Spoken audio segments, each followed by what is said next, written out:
Welcome back.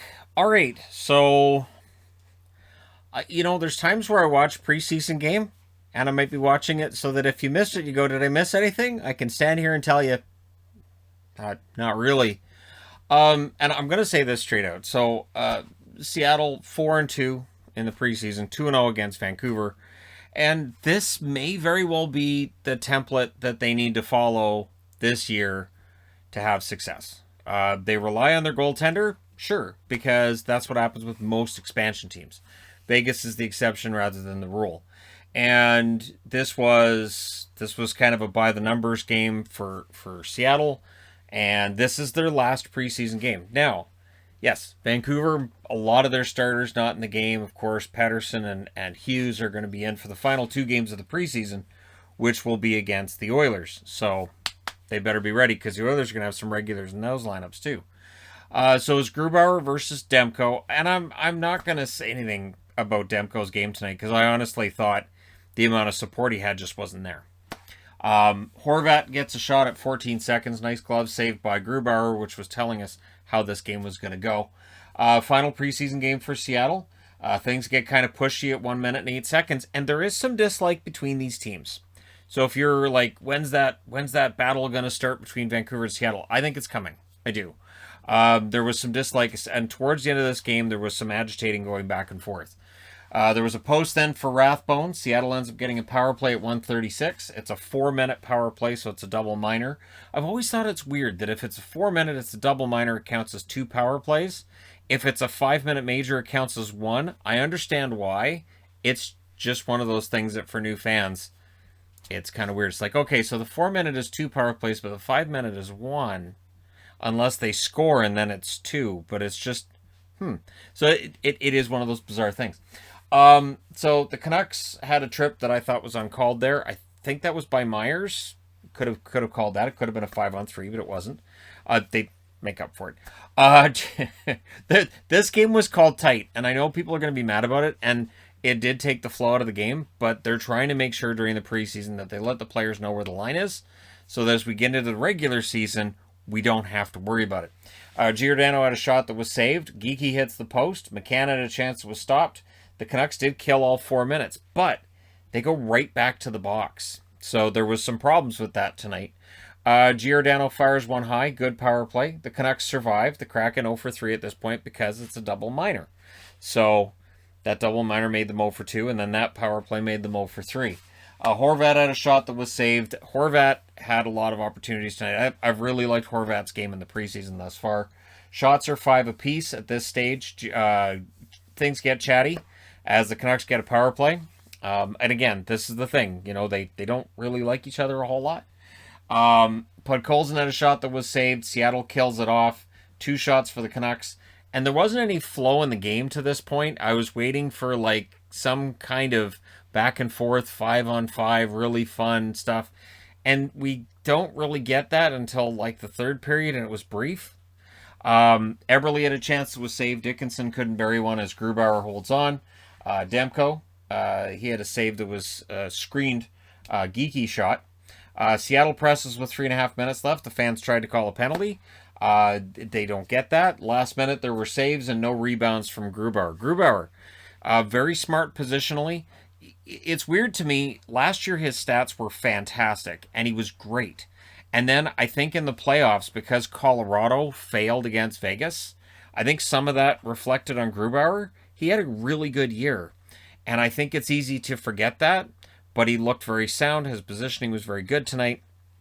So if you're a Seattle fan, good news.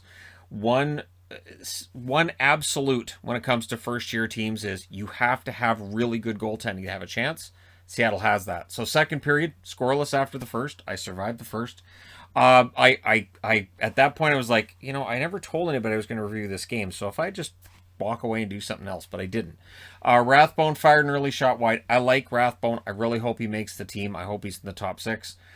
Seattle drives the play the other way. Lauzon had a shot that was saved as Seattle presses and draws power play number 4. Lauzon had an on and off game. He had a couple of penalties tonight too, so I would think that when Alexiak draws in, it might be Lauzon that ends up being the number 7 guy. McCann had a shot that was saved. Demko's positioning was pretty good on that. Lockwood, though, has his stick break. So that's where I refer to as 5-on-3.5. Because when a player's without a stick on the penalty kill, it's death. And sure enough, Dunn scores on the power play from Yarncroke and Geeky at 4:31, reminding me why I like Vince Dunn. Think he's a good defenseman. And yeah, that missing stick was definitely an issue. Canucks needed some emotion in this game, I felt, as well.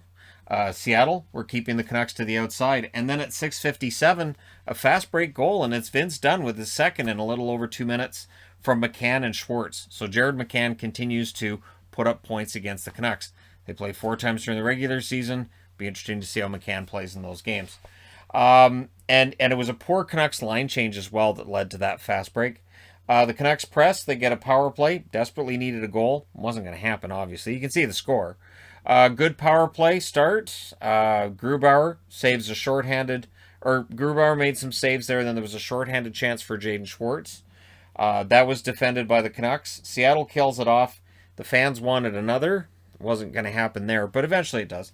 Carson Vogt, he hits the side of the net as the Canucks press. So again, there's some guys in the lineup for the Canucks tonight that won't be playing during the regular season. I would expect guys to get sent down tomorrow. Vogt would probably be one of the guys headed down here to Abbotsford.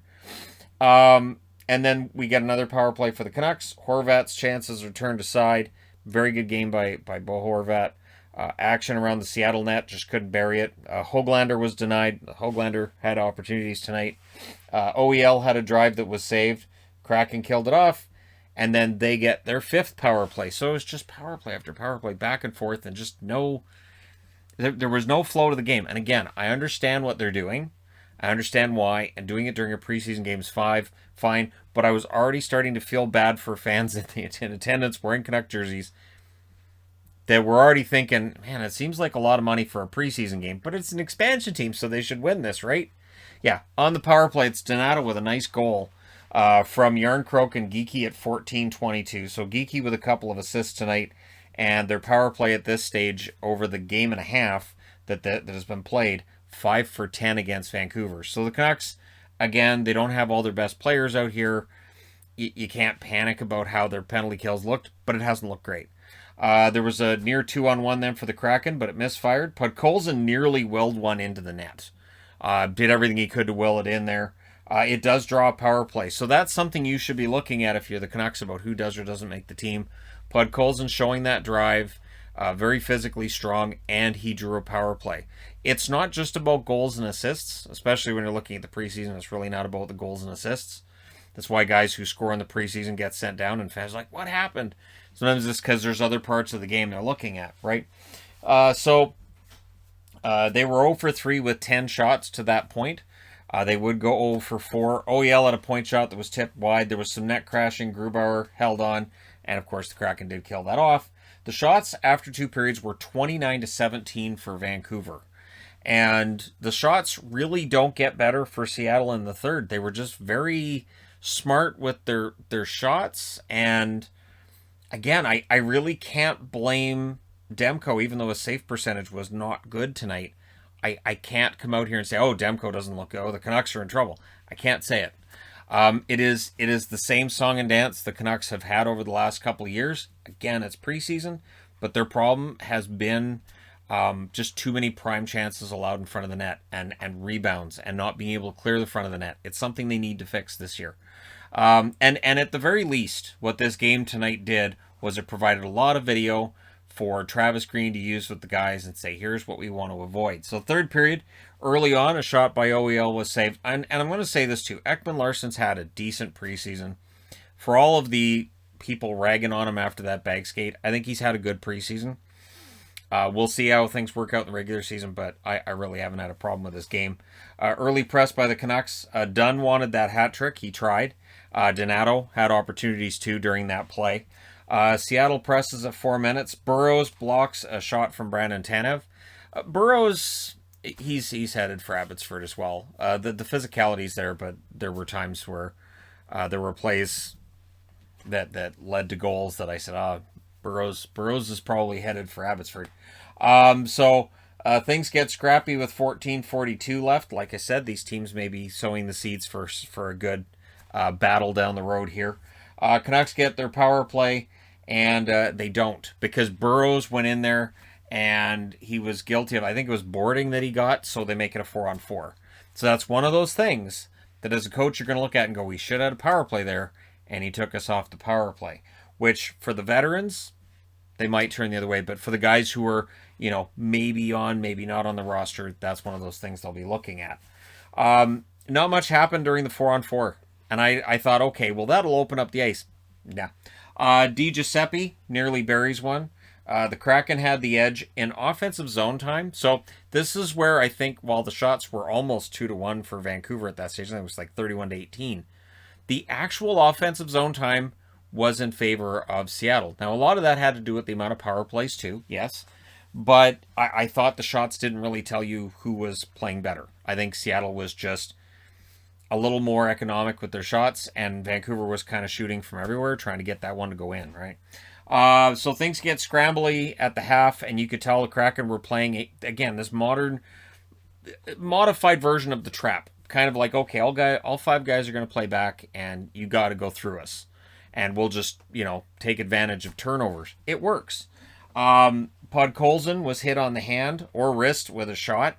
Might have hit him in the forearm. He was okay. He stayed out there. But, again, considering the expectations on his rookie season, might have given some Canuck fans a bit of a pause there. So Höglander then had a chance, was blocked out. There was some end-to-end play that finally happened with 9 minutes left. I was like, good. Both teams are getting chances, and there's some good flow in the game. And then the Canucks take a penalty. The Canucks killed it off. And right after that was done, Tyler Myers goes to the box. So that's power play number 7 for Seattle. And, Wenberg fired one high that bounced all the way around and out of the zone. The Canucks were less than 5 minutes away from being shut out. I don't mind putting the word shutout on the board because I knew this was just not going to happen. Geekie had a shot that was saved right near the end of the penalty. Myers had a chance out of the box, but Grubauer was smart. He didn't necessarily know where the puck was, but he's sound positionally. Positioning is a huge part of playing goal. If you're in the right spot, the puck will probably hit you, probably won't go in. The Canucks press with 2 minutes left to no avail. In the final minute, Nathan Bastian gets his first of the preseason from Soucy and Tanev at 19:24, and it was a rebound. And again, this is those rebounds the Canucks need to clear, and Bastian goes, thank you very much, and puts it in the net that was mostly open for him at that point. It would have been embarrassing if he hadn't hit it. So Seattle wins 4-0. I do have for anybody who doesn't remember, because I didn't use these last year, that's the It's a Trap magnet. Let me just hold this properly here. You can see there it says It's a Trap, and it's Admiral Akbar. And yeah, this is your standard trap game, I guess. Sure. I wanted to put the magnet on the board. So trap game meaning it's a team you probably should beat, and then you make them out flat. The game just doesn't go your way, and you lose it. So for the Canucks, it's a 4-0 loss for Seattle. Like I said, they end up 4-2. The 3 stars from John Garrett tonight were Grubauer, Dunn, and Horvat. I probably would have gone Grubauer, Dunn, and I would have been tempted to give the 3rd star to Donato.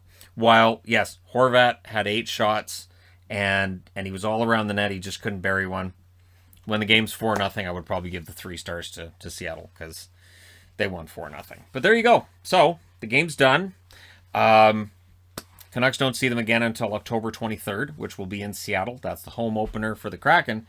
And if you're a Seattle fan, you might feel pretty good right now about their chances of winning that home opener. But we'll see, right? It'll be a different lineup for the Canucks.